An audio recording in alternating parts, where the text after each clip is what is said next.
నారాయణ నారాయణ నమో నమః. నారాయణ మంత్రం శ్రీమన్నారాయణ భజనం.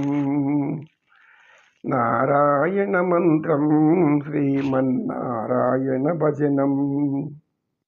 నారదుడు చెప్పించి నిరంతరం తరించిపోతున్నాడు. ఆయన దివ్యలోకాలు తిరుగుతూ ఉంటాడు.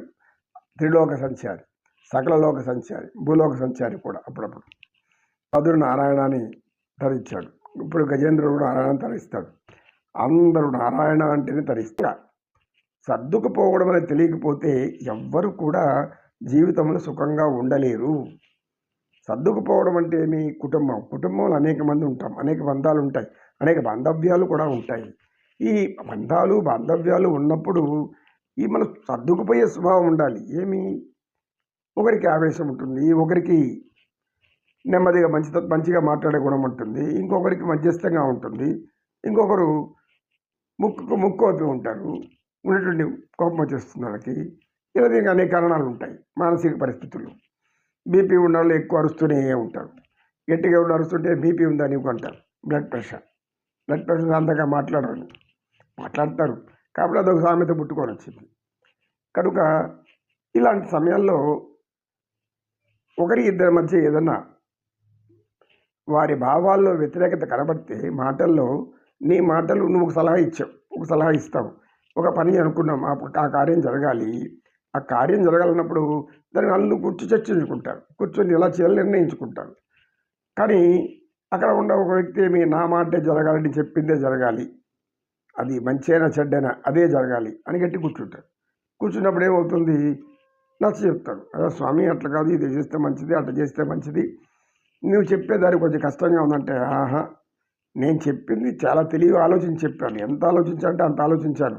నేను ఎన్నో గ్రంథాలు చదివాను, సకల పుణ్యక్షేత్రాలు తిరిగాను, సకల దేవతలను ఆరాధించాను, ఎన్నో దేశాలు ఎన్నెన్నో అన్నీ చూసేసాను. నాకుండే జ్ఞానం కంటే మీ జ్ఞానం ఎంత? మరి అన్నం ఎటు తింటావు? ఇటు తింటాడు. ఇటు పెట్టుకుని పోయేదని చెయ్యి ఇటు తిప్పుకొని వచ్చి మెడ తిప్పుకొని ఇట్లా ఆ మెడ ఇరిగి, ఈ చెయ్యి కూడా పోయి ఇరిగి, అప్పుడు తృప్తి అనమాట, ఆనందం. అబ్బా, నేను ఎవరు తినలేని పద్ధతుల్లో తిన్నాను. ఇప్పుడు ఎట్లా తిన్నాను? ఇటు తిప్పుకొని కష్టంగా తిన్నాను. కష్టంగా తినడం కూడా ఒక పద్ధతిని అంటే ఇదంతా ఏం చేయాలి అటువంటి వాళ్ళని? కనుక సమస్య వచ్చినప్పుడు సమస్యకు పరిష్కారం సులభంగా చెప్తారు. అది అక్కడితో సర్దుకునేస్తే అది అక్కడికి అయిపోతుంది. అలా కాకుండా అది చివరి వరకు విడిపోయేంతవరకు ఏముంది? అన్నదమ్ములు తండ్రి ఆస్తులు పెట్టిపోతాడు. అన్నదమ్ములు ఏం చేస్తారు?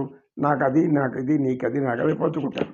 ఈ పంచుకునేటప్పుడు ఏదో ఒకరో అటు ఇటు పోయిందనుకో, వెంటనే రాముందండి కోట్లకు వెళ్ళడమో, లేదంటే ఇంకెవరో జనాలు రావడం, కొట్టడుకోవడం. గ్రామాలు సహజంగా జరిగే వీటి ఎక్కువ జరుగుతూ ఉంటాయి. ఈ భూతగాదాలు ఎక్కువ ఉంటాయి. ఎందుకు? భూమి నాకు ఎక్కువ ఉండాలి, నాకు ఎక్కువ ఉండాలి. ఆఖరికి నీకు ఉండేది 3 అడుగులు వెడల్పు, 6 అడుగులు పొడవు ఉండేటువంటి ఒక గుంత. ఆ గుంత కోసం మనం అంతా ముంతగా కొట్లాడుతూ ఉంటాం. కనుక ఈ చిన్న విషయాలను కుటుంబంలో ఉండే అందరూ కూడా ఆలోచించుకొని జ్ఞానపరంగా తెలుసుకొని సర్దుకుపోతే సులభంగా పోతుంది. అలా కాకుండా ఇట్లా తీసుకెళ్తే పెద్దదై కూర్చుంటుంది, మహావృక్షం అవుతుంది. దాన్ని కొట్టడం వల్ల ఎవరిని కాదు. మొక్క ఎప్పుడు వంచినట్టు వంగుతుంది. పెద్ద మహావృక్షాన్ని వంచాలంటే ఎవరి తరం కూడా కాదు, దాన్ని పూర్తిగా నరికేయవలసిందే. ఇలా ఈ విధంగా గోరుతో పోయేదాన్ని గొడ్డలతో తీసుకొస్తారంటే సమస్యలను ఒక చిన్న మాటతో పరిష్కరించకపోతే తప్పు చేసేసినావు, క్షమించు అన్నట్టు సరిపోతుంది. అక్కడికి అహం అడ్డు వస్తుంది. నేను క్షమించాము అనను, ఎందుకంటే నాకు తప్పలేదు. ఇది తప్పు ఉందో లేదో తెలుసు ఆలోచించంటే ఉండని తెలుసు, లోపల చెప్తాను తప్పు ఉందని. నేను ఒప్పుకోను. నేను నీకు క్షమాపణ చెప్పకపోతే నీ కర్మ పోవు. నేను చేసే పని నేను చేస్తా. ఏం చేస్తాడు? వ్యతిరేకంగా ఊరంతా చెప్తాడు. వాడు మార్కుడు, దుష్టుడు, పనికిరాడు, అందరూ ఏం బాగా అంటారు. నేను చేసేది నాకు అలాంటి కర్మ పట్టిన వాడు దొరికినారు అని వాడు నెత్తినెవరు కొట్టుకుంటారు. ఇలా సమస్యలు పెంచుకునే వాళ్ళందరూ కూడా అనేక మంది అనేక రీతిలో సమస్యలు పెంచుకుంటూనే ఉంటారు. కానీ తగ్గించాలా, ఎక్కడ మనం తగ్గి రావాలా? దిగినప్పుడు ఏమవుతుంది? కొంపలు మునిగేది ఏమీ లేదు, ప్రాణమే పోయేది. అది ఖచ్చితం నిర్ణయించబడిందంటే ఇవన్నీ సమస్యలని ఒక లెక్క ఆలోచించాలి కదా. మనిషికి చావు తప్పదు, సకల జీవరాశులు చావు తప్పదు. జాతస్య ధ్రువం మరణం, మరి ఎందుకు బాధ? గోవిందుడే కాపాడాలి. గోవింద గోవింద. సకలము తెలిసిన నీకు వినోదం, లీలలు మాయలు నీ గుణకథలు, తెలిసిన వారే ధన్యులయ, బాగున్నదయా నీ మాయ. బలి బలి బలి బలి దేవా, బలి బాగున్నదయ నీ మాయ. మాయామయమని శక్తి ఎవరికి తెలుస్తుంది తండ్రి? నిన్ను పూజించి ధ్యానించి నీ భక్తులు లీనమైన వాళ్ళకు కూడా అర్థం కానటువంటి మాయామహుడిని. ఎప్పుడు మంచి చేస్తావో, ఎప్పుడు గమనైపోతావో ఏం తెలియదు. నమో కృష్ణ, నమో కృష్ణ.